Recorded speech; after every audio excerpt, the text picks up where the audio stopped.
YouTube, Electric Adventures here with a very special retro computer pickup.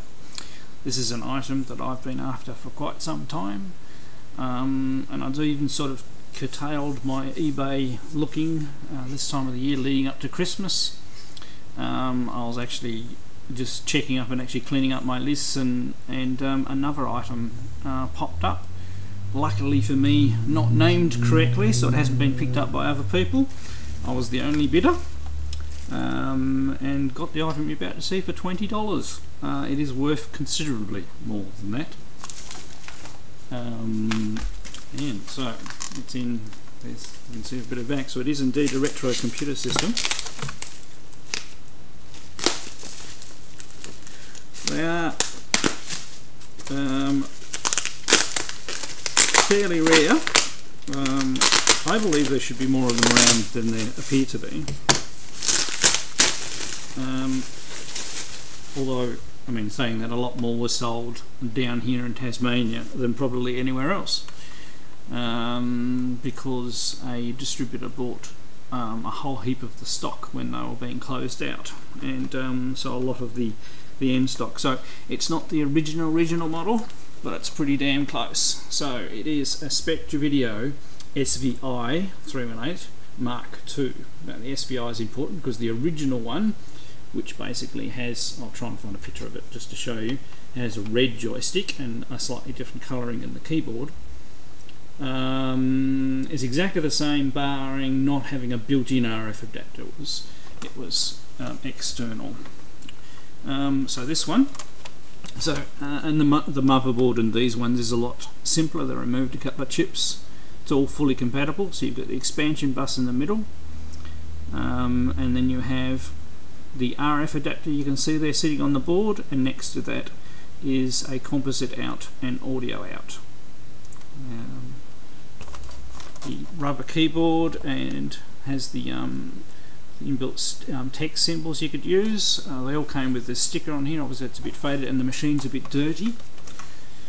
No rattly sounds or anything like that. On the bottom we have a channel select switch. I'll go a bit closer so you can see the serial number and the precise model. So 1983.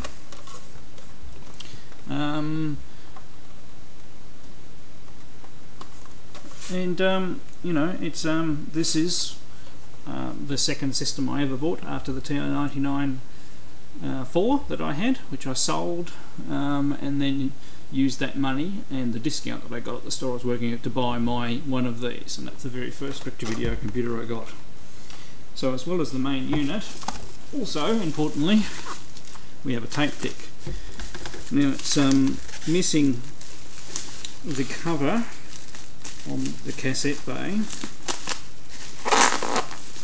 but it is the slightly newer, once again, newer production run, so I'm hoping that it's the rubber band that drives the drive belt is in working condition. It is pretty dirty. I mean, it's had its lid off for a while, so it's going to need a good clean. So here's the cassette deck. So it's a 904.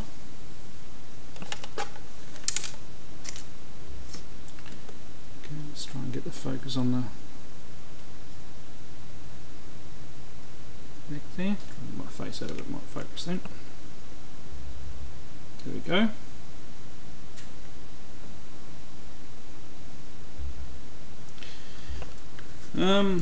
And it's fairly standard.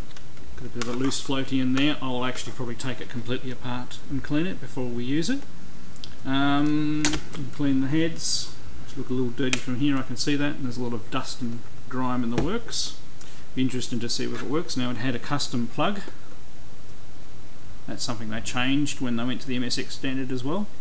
But the really great thing about this is it gets power from the computer too, so you plug it in and you don't need any other cords. It was actually quite a nice design for the time. It includes a plug back, which is smaller than the Mark 1s. They condensed it a bit. The original one came in a metal case that was a lot bigger, and it has Australian power cord here and a custom connector here for the actual power in. Got a couple of cassettes with it. So this is one of the ones that came with the all systems, Introduction to Basic. They have B-sides with the same thing on it. Spectra Break, which I think might be a breakout game. Once again, B-side has the same program. Spectra Diary.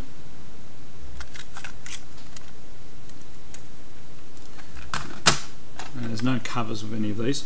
I believe I do have some of these, although I'm not sure about some of these titles that I actually have physical copies of. So Find It.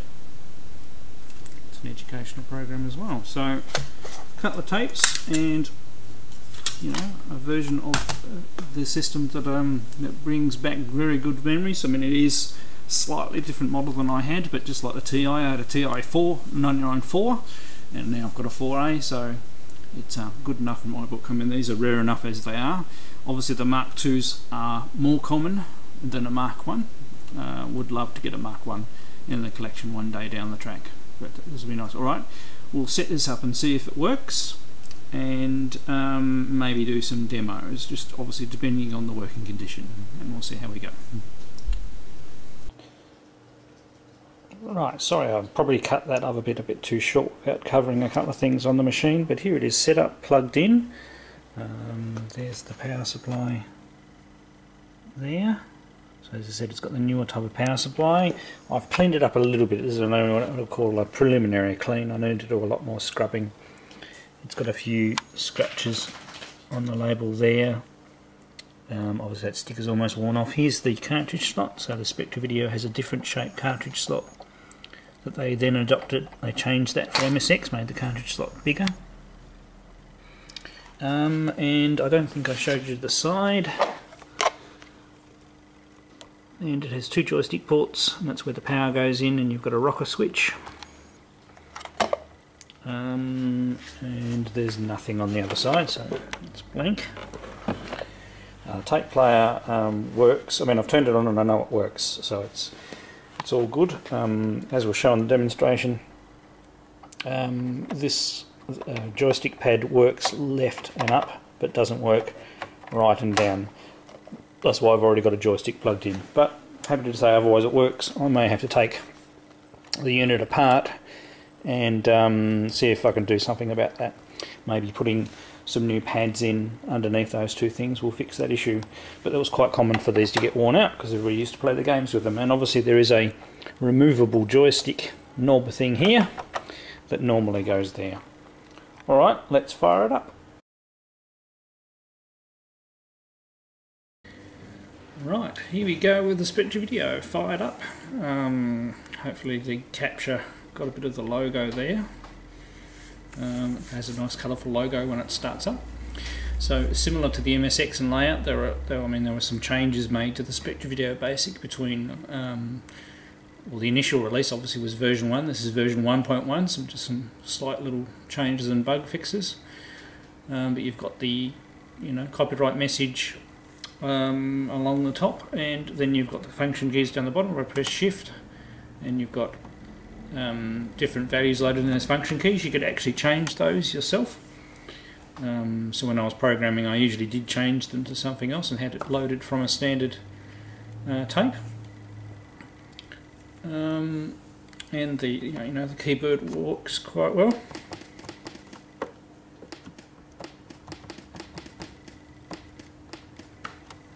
And you can see a bit of a click there. Sorry, my capture's not muted, so we're getting a bit of a double click there. Alright, and let's have a look at the tape. So I'm going to put in Introduction to Basic. We'll just use C-Load. Now, a good thing about the tape player being fully integrated power-wise is it has full motor control. So I can start and load the tape. There's no monitor on the tape, so you can't hear anything happening, or volume control to adjust the levels. And yes, this is my original tape player is a 903, and this is a 904, so this is a different model. But it does seem to be working quite well so far. Right, so it's stopped the motor on the tape. We have a list, and it's got an introductory bit of code there. So it says press F3 when we're ready to go. It's already reprogrammed the keys with special things for the course. Now there is a book to go with this. I suppose I should have got that out.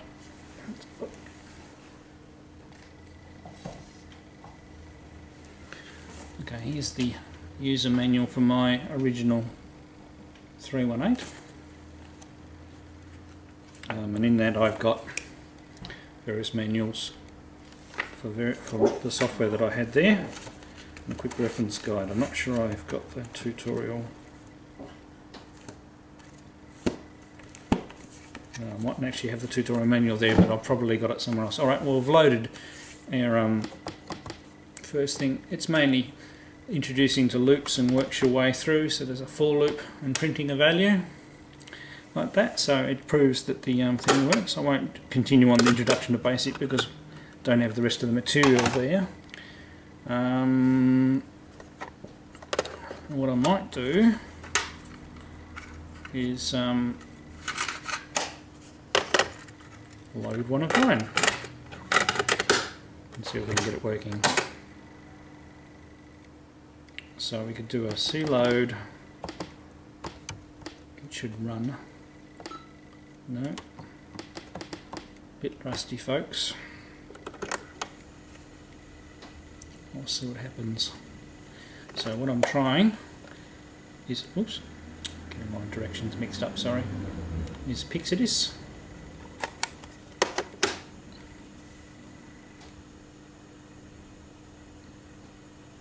And if we don't get anything in a couple of seconds, I may have to try the different command.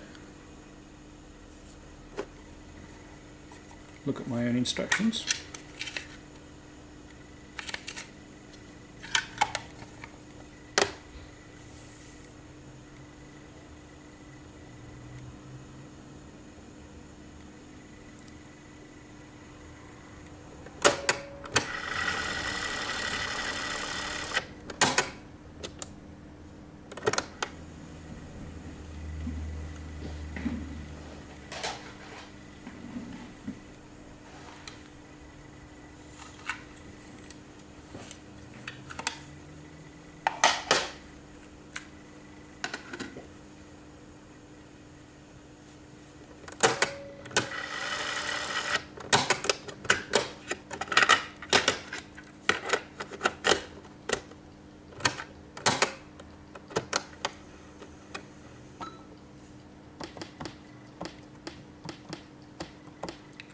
Okay, I might follow the instructions that I've actually got on my own tape here.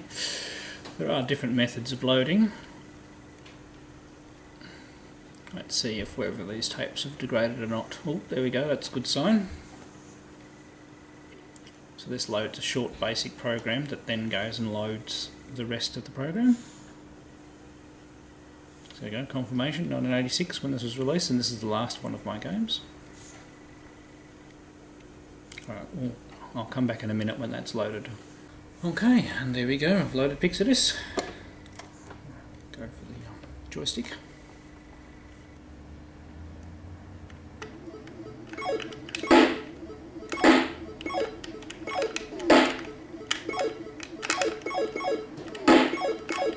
And as you can see, it's, if you compare it to previous demos I've done,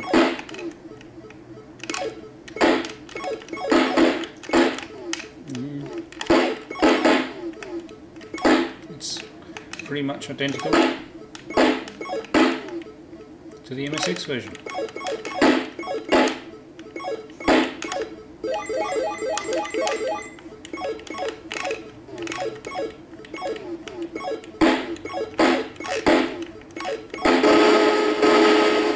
Got me. Alright, let's load up something else.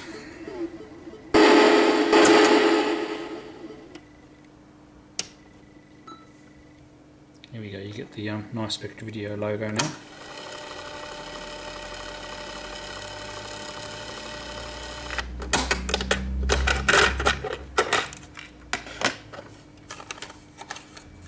Okay, I've got a copy of Spectrum.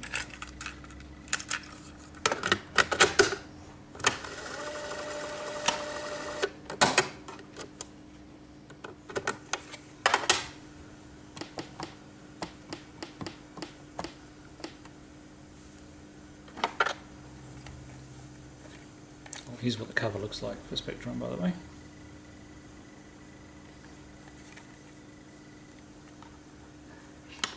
Just checking the loading command while we're waiting.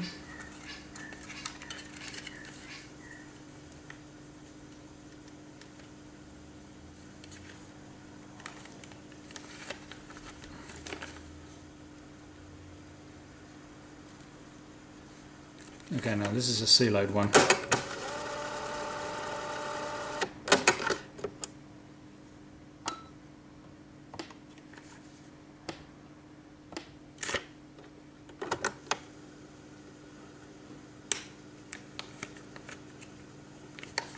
Actually comes with quite good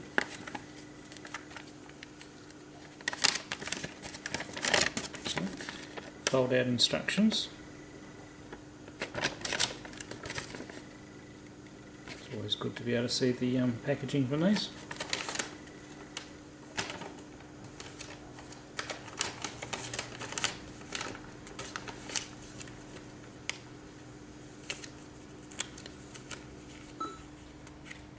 Okay, we may have a... Oops. I actually have multiple copies of this, so another one right here.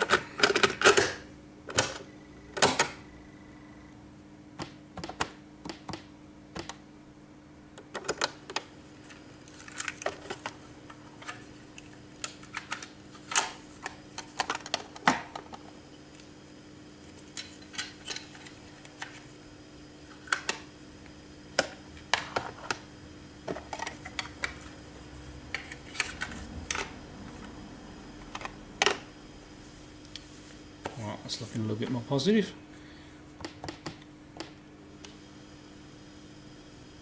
Now this one has an interesting loading thing. It sort of loads the part of the game into the video memory, because you've got to remember the... so this is a little bit more about the machine while waiting for this to load.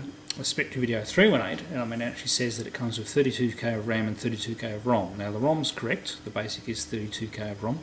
The RAM is actually split into two, 16k for the Z80 and 16k for the Texas Instruments video chip, which is actually a 16-bit processor.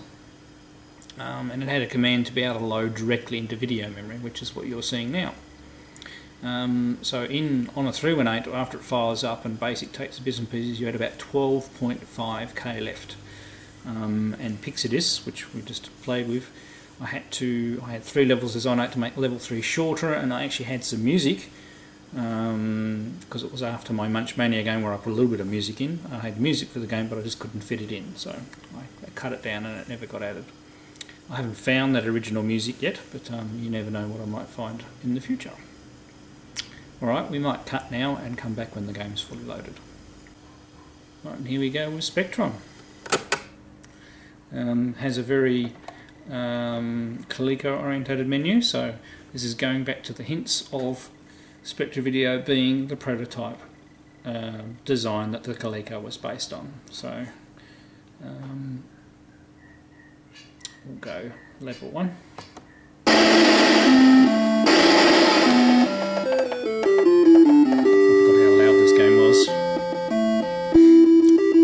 Actually quite a good Space Invaders come Galaxian kind of thing, and it came with every Spectravideo.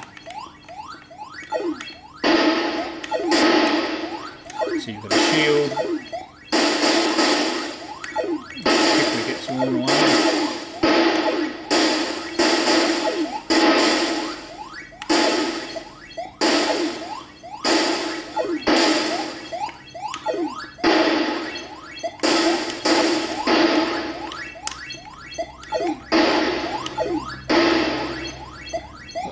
The fire on this joystick's a little unresponsive sometimes. There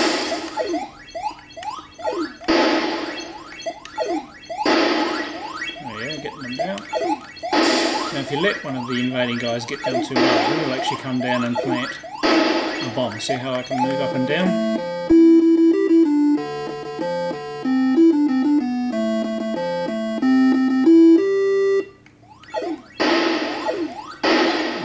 Wave, all the guys attacking at once.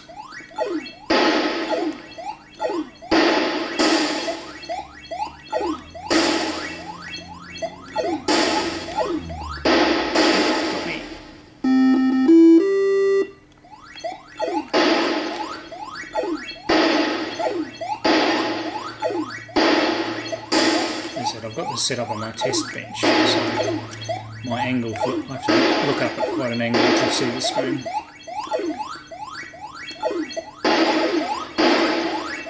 I still seem to be doing alright. But this game makes quite good use of colour.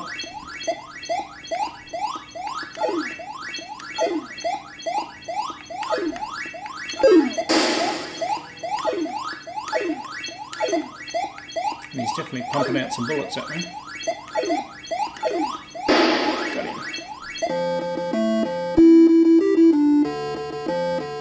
So my shield's completely gone now. I think if you make it through a certain number of screens, around to the set of screens, you get your shield back.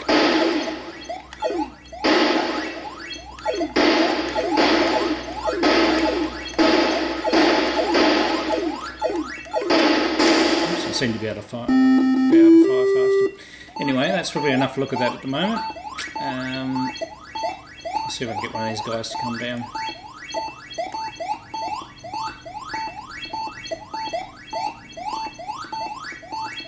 So, and this is one of the games, along with the Armoured Assault game, that pretty much decided me to get this machine. Plus, of course, the wonderful programming language that came built in.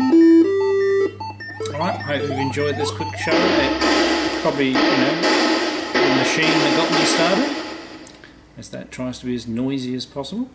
And I will do some more videos over the next couple of weeks of some more titles. I found quite a few of my original tapes, and there's Armoured Assault as well, but I've also got quite a few of my original programming tapes as well. So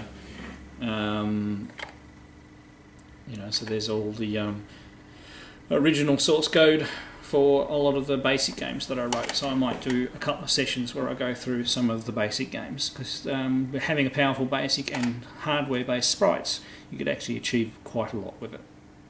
Alright, hope you enjoyed this video, and I'll catch you all later.